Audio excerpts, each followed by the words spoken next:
Okay, I quite often come across people who talk about this idea that there's a victimizer complex going on with certain people.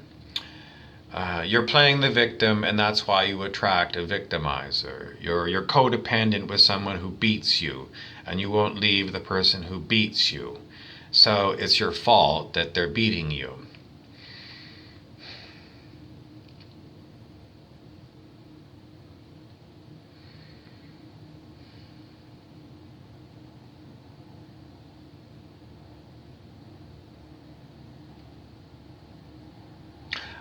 Yes, in certain circumstances, I have seen this.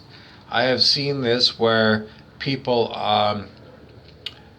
continue to hang around with their abuser.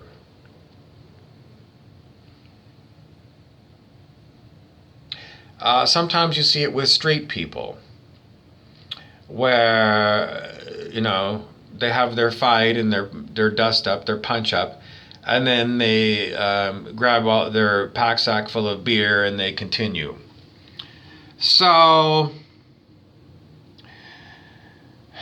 other cases are like the abused husband, abused wife, um, and maybe they feel like there's no women's shelter for me to go to, and at least I've got a roof over my head, and it's very difficult. People's economic situation sometimes force them to stay with their abuser. And but is it always the case that someone is playing the victimized that keeps the toxic victimizer in their life? No, no. I'm going to say it happens sometimes, yes, but there are other cases. You can't blanket and say that. You can't. Why? Because you just can't. You can't say that about other people because you're sitting in the high judge chair and you're judging other people. And even when I say this, it's because I've seen it with my eyes. Am I judging it? Yes. But I'm saying you can't blanket judge everyone because humans in general are imperfect. And everyone has a meltdown once in a while. And everyone gets angry once in a while. So if you catch them at a time when they're at their absolute worst, if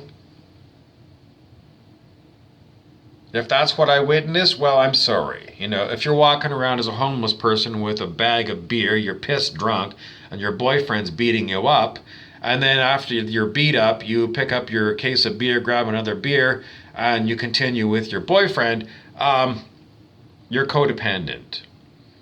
You got major issues. But, if you happen to catch your neighbor, the first time in, I don't know, the first time in 6 months and they're having a major fight, you can hear them fighting, verbal fight or whatever. Is that victimizer? No, I don't think so. Does it mean that they haven't been able to talk it out? Probably.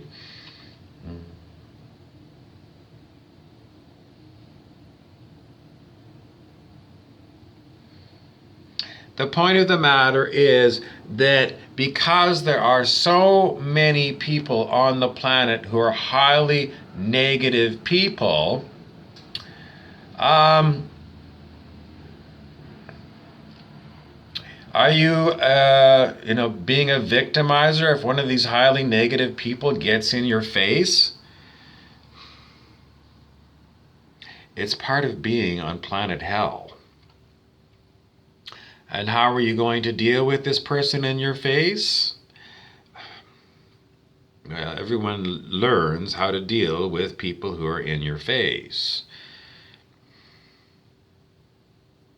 Part of the first lesson on planet Earth is dealing with highly negative people because it happens in the schoolyard bully.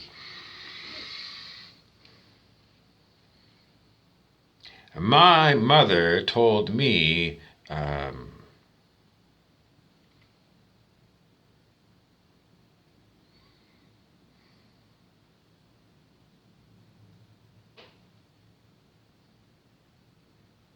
everything she told me, I don't know where the hell she learned. She didn't learn it on the schoolyard. But everything she told me put me at a disadvantage. Totally at a disadvantage. The best way to treat a bully is, they tell children not to fight. The best thing to do is kick the bully in the balls if he's a boy, or punch him in the nose, punch him in the eye, put up a fight. Show them you're not an easy target.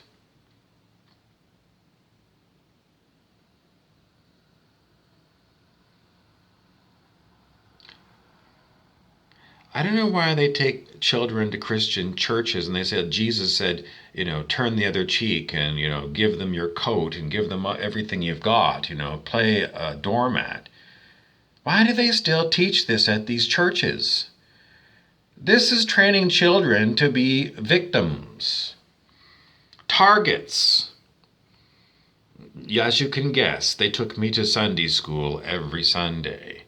So, what did I get from that? Maybe that works at some other world where people are. No, it doesn't work at all.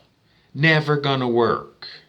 That Jesus teaching about that is stupid. Who wrote it? Some demonic put it in there so that people would go to, sacrifice their children. It's a stupid teaching. Stupid. Jesus was crucified and took on the sins of the world or something. No, I see all kinds of sinful people around here every day. So if he did, then how come they're all the sin is the whole Jesus story? So why does Dr. David R. Hawkins say Jesus calibrates at 1,000?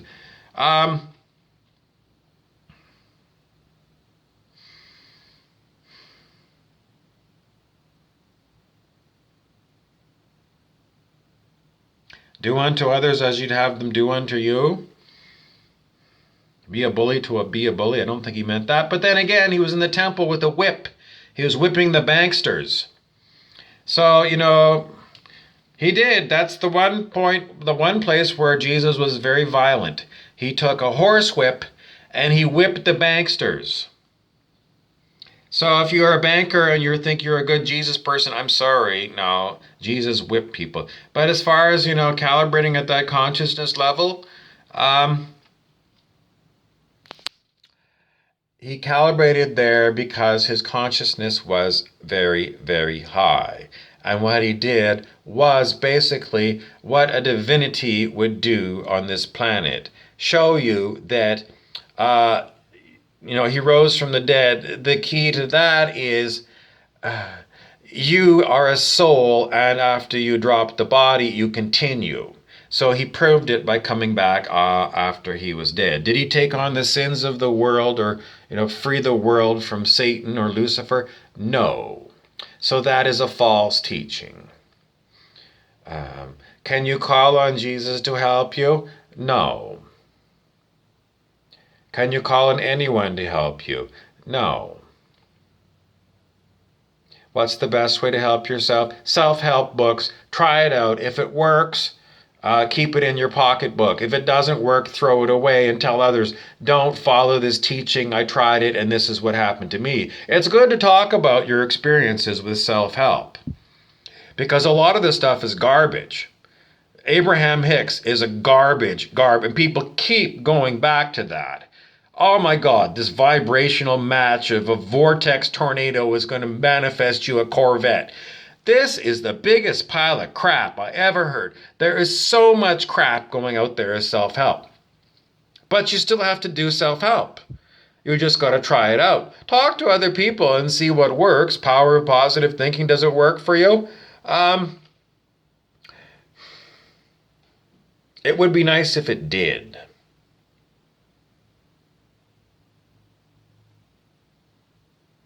I mean, I think it's good to get back onto your goal.